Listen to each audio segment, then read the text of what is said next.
السلام علیکم ورحمۃ اللہ وبرکاتہ۔ دوستو آج ہم بات کریں گے افغانستان کے بارے میں۔ افغانستان وسط ایشیا اور جنوبی ایشیا میں واقع ایک بلند زمین ملک ہے جس کا سرکاری نام اسلامی جمہوریہ افغانستان ہے۔ اس کے جنوب اور مشرق میں پاکستان، مغرب میں ایران، شمال مشرق میں چین، شمال میں ترکمانستان، ازبکستان اور تاجکستان ہے۔ ارد گرد کے تمام ممالک سے افغانستان کے تاریخی، مذہبی اور ثقافتی تعلق بہت گہرے ہیں۔ اس کے بیشتر لوگ مسلمان ہیں۔ یہ ملک بلا ترتیب ایرانیوں، یونانیوں، عربوں، ترکوں، منگولوں، برطانیہ، روس اور اب امریکہ کے قبضے میں رہ رہا ہے، مگر اس کے لوگ بیرونی قبضے کے خلاف ہمیشہ مزاحمت کرتے رہے ہیں۔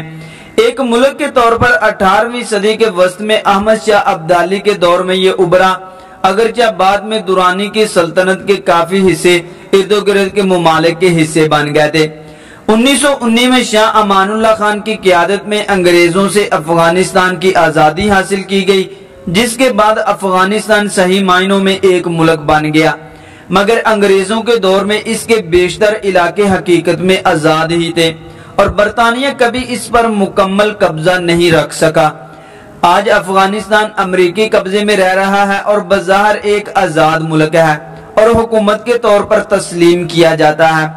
افغانستان پچھلے 35 سال سے مسلسل جنگ کی سی حالت میں ہے جس نے اس کو تباہ کر دیا ہے اور اس کی کئی نسلوں کو بے گھر بھی کر دیا ہے۔ یہ تباہی کبھی غیروں کے ہاتھوں ہوئی اور کبھی خانہ جنگی سے یہ صورتحال پیدا ہوئی۔ اگرچہ افغانستان کے پاس تیل یا دوسرے وسائل کی کمی ہے، مگر اس کی جغرافی حیثیت ایسی ہے کہ وہ وسط ایشیا، جنوبی ایشیا اور مشرق وسطیٰ کے درمیان میں واقع ہے اور تینوں خطوں سے ہمیشہ اس کے نسلی، مذہبی اور ثقافتی تعلق رہے ہیں اور جنگی لحاظ سے اور علاقے میں اپنا دباؤ رکھنے کے لیے ہمیشہ اہم رہا ہے۔ یہی وجہ ہے کہ استعماری طاقتوں نے ہمیشہ اس پر اپنا قبضہ با اثر رکھنے کی کوشش کی ہے۔ افغانستان کا زیادہ رقبہ پتھریلا پہاڑی علاقہ ہے، اس وجہ سے کسی بھی بیرونی طاقت کا یہاں قبضہ رکھنا مشکل ہے اور لوگ زیادہ تر قبائلی ہیں، اس لیے کبھی بیرونی طاقتوں کو تسلیم نہیں کرتے۔ نتیجہ یہ کہ اس ملک کو کبھی بھی لمبے عرصے کے لیے امن نصیب نہیں ہو سکا۔ افغانستان میں 50,000 سال پہلے بھی انسانی آبادی موجود تھی اور اس کی زراعت بھی دنیا کی اولین زراعت میں شامل ہے۔ سن 2000 قبل مسیح میں آریوں نے افغانستان پر راج کیا، پھر ایرانیوں نے ان سے چھین لیا۔ اس کے بعد یہ ایک عرصے تک سلطنت فارس کا حصہ بھی رہا ہے۔ 329 قبل مسیح میں اس کے کئی حصے ایرانیوں سے سکندر اعظم نے چھین لیے، جس میں بلخ بھی شامل ہے، مگر یونانیوں کا یہ قبضہ زیادہ دیر تک نہ رہ سکا۔ 642 عیسوی تک یہ علاقہ وقتاً فوقتاً ہنو، منگولوں، سسانیوں اور ایرانیوں کے پاس رہا ہے، جس کے بعد اس علاقے کو مسلمانوں نے فتح کر لیا۔ مسلمانوں کی اس فتح کو تاریخ میں عربوں کی فتح سمجھا جاتا ہے، جو کہ غلط ہے، کیونکہ مسلمانوں میں کئی اقوام کے لوگ شامل تھے۔ اسلام سے پہلے یہاں کے لوگ بدھ مت اور کچھ قبائل مذہب کے پیروکار تھے۔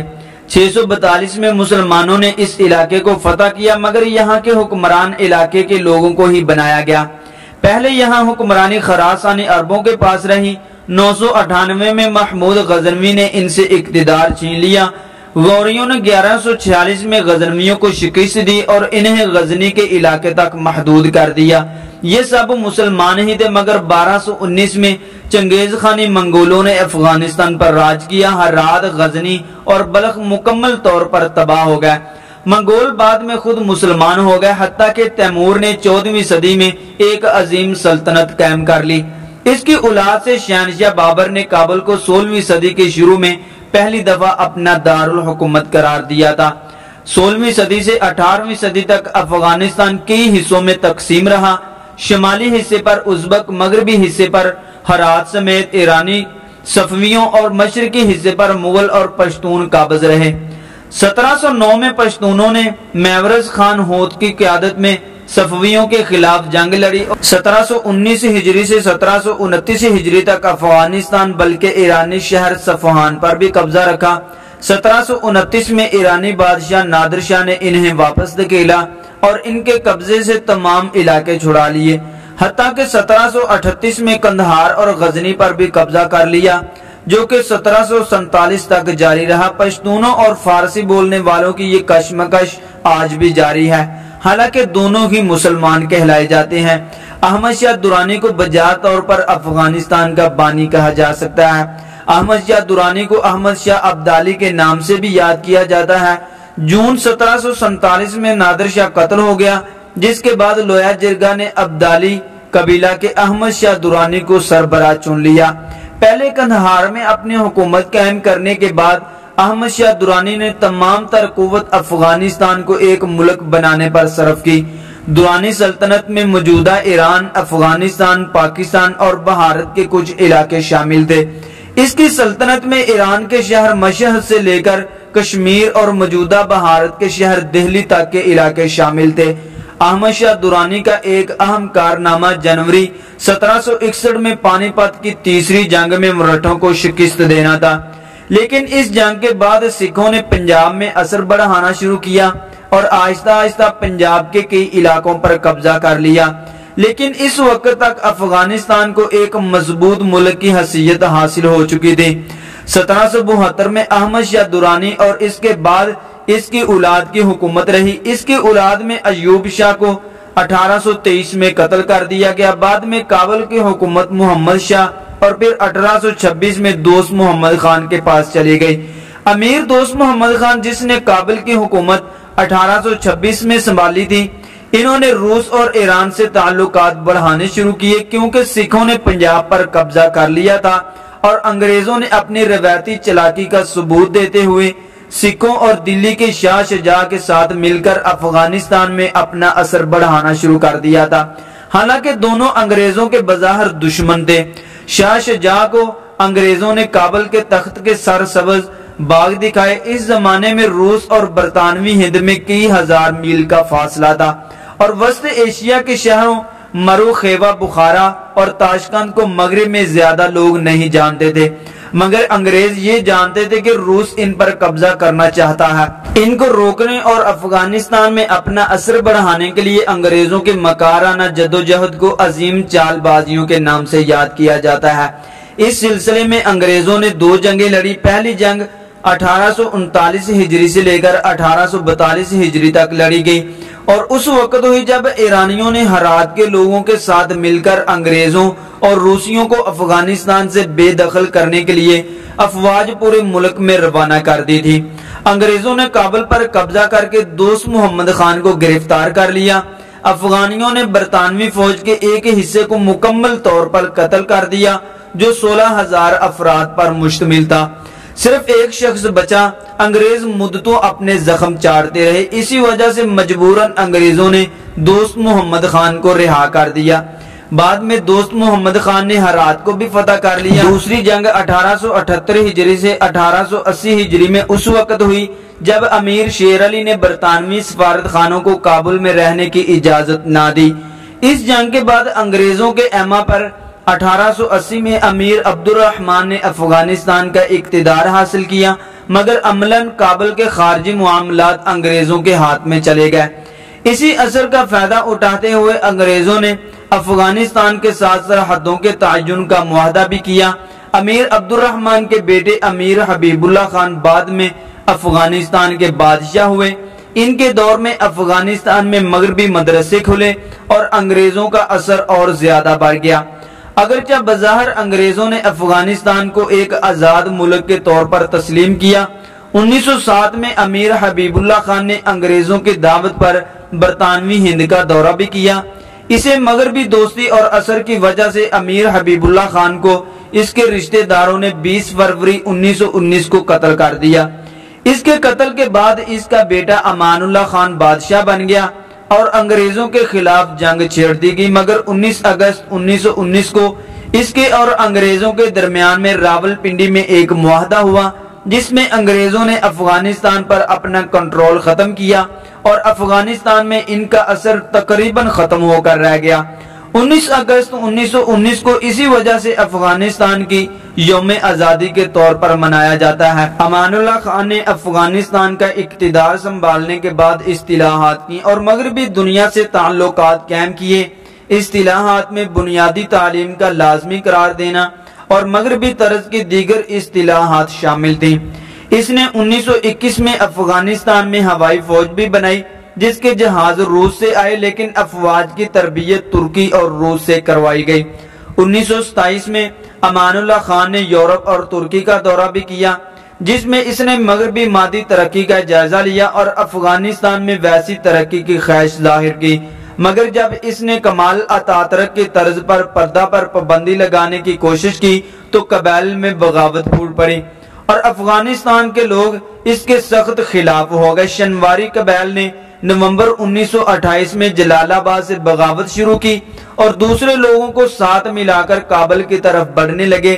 شمال سے تاجک لوگ کابل کی طرف بڑھنے لگے۔ امان اللہ خان پہلے قندھار بھاگا اور فوج تیار کرنے کی کوشش کی مگر ناکام ہوا، جس کے بعد وہ بھارت فرار ہو گیا اور وہاں سے پہلے اطالیہ اور بعد میں سوئٹزرلینڈ میں پناہ لی، جہاں 1960 ہجری میں وفات پائی۔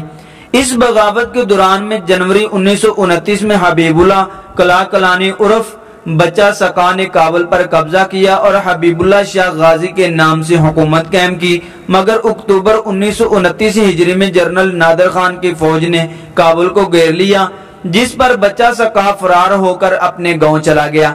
جنرل نادر خان کو انگریزوں کی مکمل حمایت حاصل تھی جنہوں نے اسے ہتھیار اور پیسہ دیا تھا۔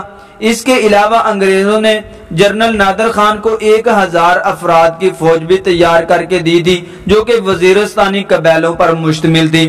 نادر خان نے قرآن پاک کو ضامن بنا کر اس کو پناہ دی اور معافی دی، مگر جب وہ کابل آیا تو اسے قتل کروا دیا گیا۔ نادر خان جو کہ امان اللہ خان کا رشتہ دار تھا، اس نے نادر شاہ کے نام سے 1929 میں افغانستان کا تخت سنبھالا، مگر 1933 میں کابل کے ایک طالب علم نے اسے قتل کر دیا، جس کے بعد اس کے 19 سالہ بیٹے ظاہر شاہ بادشاہ بن گئے۔ ظاہر شاہ کا دور اقتدار 1933 ہجری سے لے کر 1973 ہجری تک رہا، 40 سال تک افغانستان پر حکومت کی۔ وہ افغانستان کا آخری بادشاہ تھا۔ اس نے کئی وزیر اعظم بدلے جن کی مدد سے اس نے حکومت کی، جن میں سے ایک سردار محمد داؤد خان المعروف سردار داؤد تھا جو اس کا کزن بھی تھا۔ سردار داؤد نے روس اور بھارت سے تعلقات بڑھائے، اسے پاکستان سے شدید نفرت تھی۔ پاکستان سے تعلقات کی خرابی کی وجہ سے افغانستان کو اقتصادی مشکلات ہوئی تو سردار داؤد کو 1963 میں استعفیٰ دینا پڑا، مگر سردار داؤد نے 10 سال بعد 17 جولائی 1973 کو ایک فوجی بغاوت میں افغانستان پر قبضہ کر لیا۔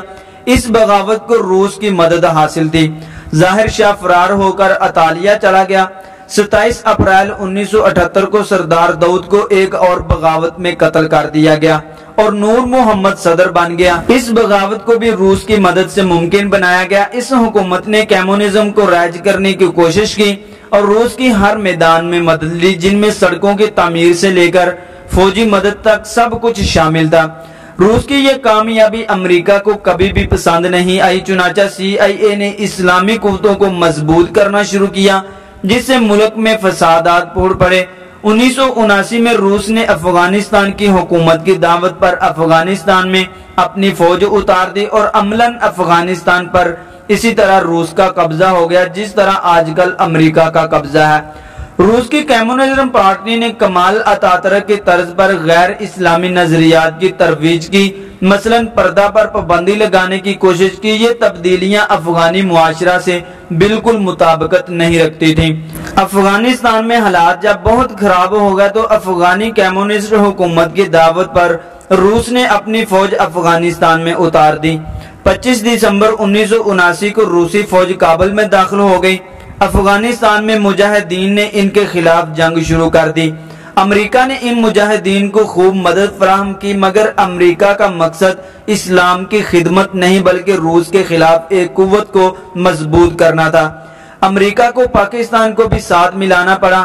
پاکستان کی مذہبی جماعتوں کو بھی امریکہ نے روس کے خلاف استعمال کیا۔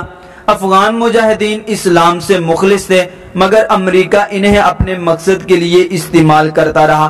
مگر جب امریکہ کو ان کی ضرورت نہ پڑی تو وہی مجاہدین امریکی اور پاکستانی زبان میں دہشت گرد کہلانے لگے۔ امریکی CIA، پاکستان، امریکہ اور سعودی عرب نے اس دوران میں اپنا اپنا کردار ادا کیا۔ جس میں ان ممالک کے کچھ مفادات مشترک تھے، کچھ ذاتی مفادات تھے۔ اس جہاد کا نتیجہ یہ نکلا کہ روس کو 1979 میں مکمل طور پر افغانستان سے نکلنا پڑا، بلکہ بعض دانشوروں کے خیال میں روس کے ٹوٹنے کی ایک بڑی وجہ یہی تھی۔ اس سلسلے میں روس افغانستان اور پاکستان کے درمیان میں 1988 میں جنیوا معاہدہ ہوا تھا۔ افغانستان چاروں طرف سے خشکی سے گھرا ہوا ملک ہے جس کا کوئی ساحلی سمندر نہیں ہے۔ اس کی سمندری تجارت اسی لیے پاکستان کے ذریعے سے ہوتی ہے۔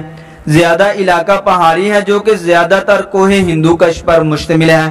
افغانستان میں پانی کی شدید کمی ہے، اگرچہ 4 دریا ہیں جن کا نام دریائے آمو، دریائے کابل، دریائے ہلمند اور دریائے ہری رود ہے۔ اونچا ترین مقام نوشک ہے جو کہ 24,557 فٹ بلند ہے اور ترچ میر کے بعد کوہ ہندو کش کا دوسرا اونچا پہاڑ ہے۔ سطح سمندر سے سب سے کم بلندی والا علاقہ پست ترین مقام دریائے آمو ہے جو کہ صرف 846 فٹ بلند ہے۔ افغانستان کی جغرافی سرحد 5,529 کلومیٹر لمبی ہے، جس میں سب سے زیادہ علاقہ 2,640 کلومیٹر پاکستان کے ساتھ لگتا ہے۔ 12% علاقہ زراعت کے قابل ہے، مگر اس میں سے 0.22% علاقہ زیر کاشت ہے۔ چونکہ زیادہ علاقہ پہاڑی ہے اس لیے زلزلے کثرت سے آتے ہیں۔ افغانستان کے علاقے میں سونا، چاندی، کوئلہ، تانبا، کانسی، کرومائٹ، زنک، سلور، لوہا اور قیمتی پتھر اور نمک وغیرہ پائے جاتے ہیں۔ تیل کے بھی وسیع ذخائر ہیں۔ یہ تمام قدرتی وسائل مسلسل جنگ کی وجہ سے کبھی استعمال میں نہیں ہو سکے۔ افغانستان کا موسم شدید بے معنی ہے۔ گرمیوں میں شدید گرمی اور سردیوں میں شدید سردی ہوتی ہے، مگر سردیاں زیادہ شدید ہیں۔ کابل میں 2 سے 3 ماہ برف پڑی رہتی ہے۔ جلال آباد اور اس سے نیچے کا موسم نسبتاً گرم ہے۔ زیادہ بارشیں گرمیوں میں ہوتی ہیں جب برِ صغیر میں مونسون کا موسم ہوتا ہے۔ افغانستان دنیا کے غریب ترین ممالک میں شامل ہے۔ اس کی بنیادی وجہ روس اور امریکہ کی کشمکش اور اس علاقے میں ان کا مذموم مقاصد ہے۔ افغانستان مسلسل جنگ کا شکار رہا ہے اور اسے معاشی ترقی کی مہلت ہی نہیں مل سکی۔ افغانستان کی خاصی آبادی ایران اور پاکستان کو ہجرت کر گئی تھی، جن میں سے کچھ اب واپس آنا شروع ہو گئے ہیں، مگر ہجرت نے ان کی معیشت کو تباہ کر کے رکھ دیا ہے اور نئی جنریشن کو پڑھنے لکھنے اور کوئی ہنر سکھانے کا موقع ہی نہیں مل سکا۔ افغانستان میں صوبے کو ولایت کہتے ہیں، مثلا ولایت بدخشاں۔ افغانستان کو کل 34 صوبوں میں تقسیم کیا گیا ہے۔ دوستو اس کی ثقافت کی بات کریں تو افغانی ثقافت کی 3 اہم بنیادیں ہیں: ایرانی ثقافت، پشتون ثقافت اور اسلام۔ اس میں اسلام کا اثر سب سے زیادہ پایا جاتا ہے۔ افغانیوں کے لیے ان کا ملک، قبیلے سے وفاداری، مذہب، اپنا شجرہ نسب اور سب سے بڑھ کر آزادی بہت اہم ہے۔ مذہب کے ساتھ ساتھ شاعری اور موسیقی بھی ان کی زندگی میں اہمیت رکھتی ہے۔ افغانستان ایک تاریخ رکھتا ہے جس کے نشان جا بجا آثار قدیمہ کی صورت میں ہمیں نظر آتے ہیں۔ افغانستان میں 64% لوگ پشتون بولنے والے ہیں اور 14% لوگوں کی دری مادری زبان ہے اور باقی 20% لوگ ازبک، ترکمن، نورستانی، بلوچی وغیرہ بولتے ہیں۔ نورستانی اور بلوچی سمیت 30 کے قریب علاقائی زبانیں ہیں جو کہ 4% کے قریب لوگ بولنے والے ہیں۔ جنگ اور ہجرت کی وجہ سے افغانی اب اردو بھی بخوبی سمجھتے ہیں۔ یہ ایک ایسا ملک ہے جس میں 2 یا زیادہ زبانیں جاننا ایک عام سی بات ہے۔ پشتو بولنے والے لوگوں کے علاقے زیادہ تر پاکستانی سرحد سے قریب ہیں، یعنی کہ ملک کے جنوب مشرق اور جنوب میں۔ مذہب کی بات کریں تو اہل سنت 84% ہیں، امامیہ 15% ہیں، اسماعیلیہ 4% ہیں، دیگر مذاہب منفی 5% ہیں۔ 1 لاکھ کے قریب ہندو اور سکھ بھی ہیں جو کہ کابل، قندھار اور جلال آباد سے تعلق رکھتے ہیں۔ دوستو آج کی ہماری ویڈیو یہاں تک ہی۔ ویڈیو اچھی لگی ہو تو پلیز لائک کر دیں، چینل کو سبسکرائب کر دیں اور بیل کے بٹن کو بھی دبا دیں تاکہ ہماری ہر نئی آنے والی ویڈیو کا نوٹیفیکیشن بر وقت آپ تک پہنچتا رہے۔ السلام علیکم ورحمۃ اللہ وبرکاتہ۔